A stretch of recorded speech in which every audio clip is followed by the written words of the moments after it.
everyone, welcome back with me, Siti Alvin Rahmatin, and now I will share to you about story that is very famous until today, that is Cinderella.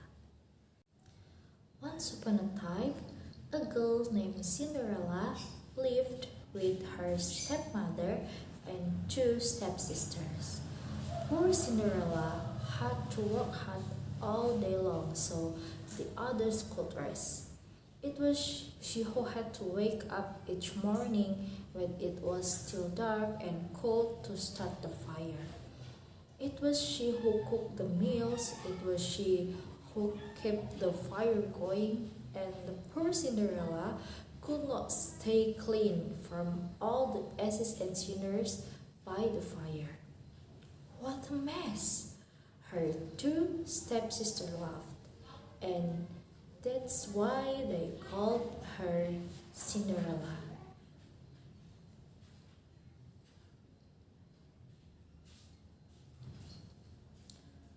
One day, big news came to town.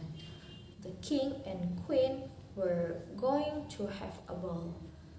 It was time to the prince to find a bride. All of the young ladies in the land were invited to come. They were filled with the joy. They would wear their most beautiful gown and fix their hair extra nice. Maybe the prince would like them. At Cinderella's house, she now had extra work to do. She had to make two brand new gowns for her stepsister. Faster, shouted one stepsister. You call that a dress? Screamed the other. Oh dear, said Cinderella. When can I? The stepmother marched into the room. When can you what? Well, said the girl. When will I have time to make my own dress for the ball? You? Yelled the stepmother. Who said you were going to the ball?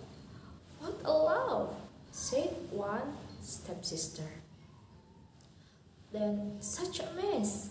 They pointed at Cinderella. All of them laughed. Cinderella said to herself, when they look at me, maybe they see a mess, but I'm not that way, and if I could, I would go to the ball. Soon the time came for the stepmother and stepsisters to leave for the big party. Their fine carriage came to the door. The stepmother and stepsister hopped inside and they were off. Goodbye, called Cinderella. Have a good time. But her stepmother and stepsister didn't turn around to see her. Ah, me? Said Cinderella sadly. They carried her down the street and she sighed aloud. I wish I would go to the ball too. Then all of a sudden in front of her was a fairy. You called? Said the fairy. Did I? Said Cinderella. Who are you? Why, your fairy grandmother, of course. I know your wish and I have come to grant it. But, said Cinderella, my wish is impossible. Excuse me, said the fairy grandmother in a huff. Did I not just show up out of thin air? Yes, you did, said Cinderella. Then let me be the one to say what is possible or not. Well, I think you know I want to go to the ball too. She looked down at her dirty clothes. But look at me. You do look a bit for a mess, child, said the fairy grandmother. Even if I had something nice to wear, said the girl. I would have no way to get there. Dear me, all of that is possible, said the fairy. Then, with that, she tapped her wand or Cinderella's head. At once, Cinderella was all clean. She was dressed in a beautiful blue gown. Her hair was set up high on her head inside a golden band. This is wonderful, said Cinderella. Who said I was done? Said the fairy godmother, and she tapped her wand again. At once, a beautiful carriage came to be, with a driver and four white horses. Am I dreaming? Said Cinderella, looking around her. Yeah, of course, it's as real can be, said the fairy godmother. But there's one thing you must know. What is that? Said Cinderella. All of this lasts only to midnight. Tonight, at the stroke of midnight, I will all be over. Everything will go back to how it was before. Then I must be sure to leave the ball before midnight, said Cinderella. Good idea, said the fairy godmother. She stopped back, then said, My work is done.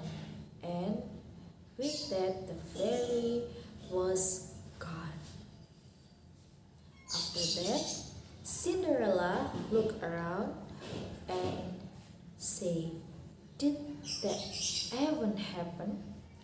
But there she stood in a fine gown and with a golden band in her hand, and there was her driver and four horses before her waiting. Come in, called the driver, and she stepped into carriage and they were off. Beside in the castle, over at the ball, the prince didn't know what to think. Why do you have that sad look on your face? The queen said to her son. Look around you. You could not ask for finer maidens than this. I know, mother, said the prince. Yet he knows something was wrong. He had met many of the young women. Yet after he said hello one by one, he could find nothing more to say. Look, look, look, someone pointed to the front door. Who is that?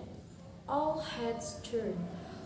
Who was that lovely maiden stepping down the stairs? She held her head tall and looked as if she belonged, but no one knew her. There is something about her, said the prince to himself. I will ask her to dance, and he walked over to Cinderella. Have we met? Said the prince. I am pleased to meet you now, said Cinderella with a bow. I feel as if I know you, said the prince. But of course that is impossible. Many things are possible, said Cinderella, if you wish them to be true. Then the prince felt a leap in his heart. He and Cinderella danced. When the song was over, they danced again, and then they danced again and yet again.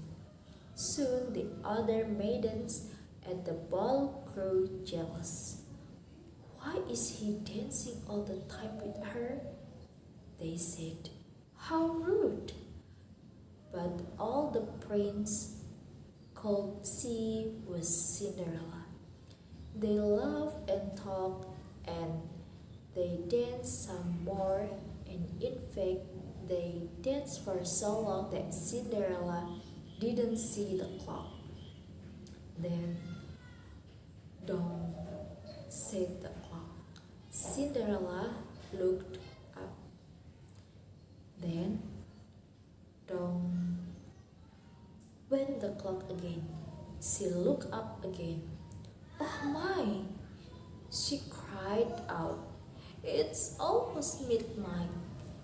"Dong," crooned the clock. "Why does that matter?" said the prince. "Dong," called the clock. "I must go," said Cinderella. "Wait," called the prince. He picked up her glass slipper and rushed out the door. He looked around but could not see her blue dress anywhere. "This is all I have left from her," he said, looking down at the glass slipper. He saw that it was made in a special way to fit a foot like none other. "Somewhere there is the other glass slipper," he said, "and when I find it, I will find her too. Then I will ask her to be my bride." Tomorrow. From hut to hut, from house to house, went the prince.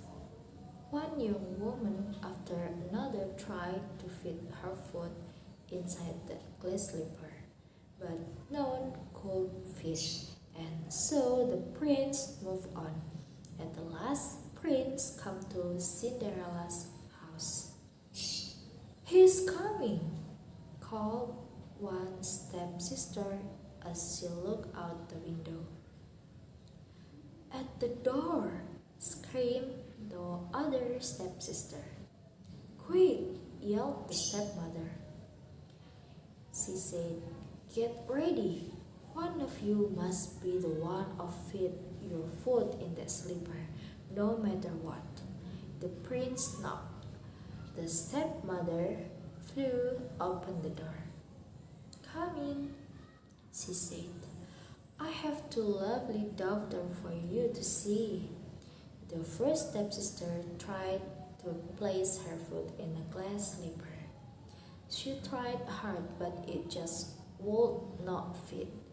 Then the second stepsister tried to fit her foot inside. She tried and tried with all her might too, but no dice. "Are there no other young women in the house?" said the prince. "No," said the stepmother. "Then I must go," said the prince. "Maybe there is one more," said Cinderella, stepping into the room. "I thought you said there were no other young women here," said the prince. "No, no matter," said the stepmother in a haste. "Come here," said the prince. Then Cinderella stepped up to him. The prince got down on one knee and tried the glass slipper on the foot. It fit perfectly. Then from her pocket, Cinderella took out something. It was the other glass slipper. "I know it," he cried. "You are the one." "What?" shouted a stepsister. "Not her!" screamed the other stepsister. "This cannot be!" yelled the stepmother. But it was too late. The prince knew that Cinderella was the one. He looked into her eyes. He didn't see the cinder in her hair or the ashes on her face. "I have found you," he said. "And I have found you," said Cinderella. And so Cinderella and the prince were married, and they lived happily ever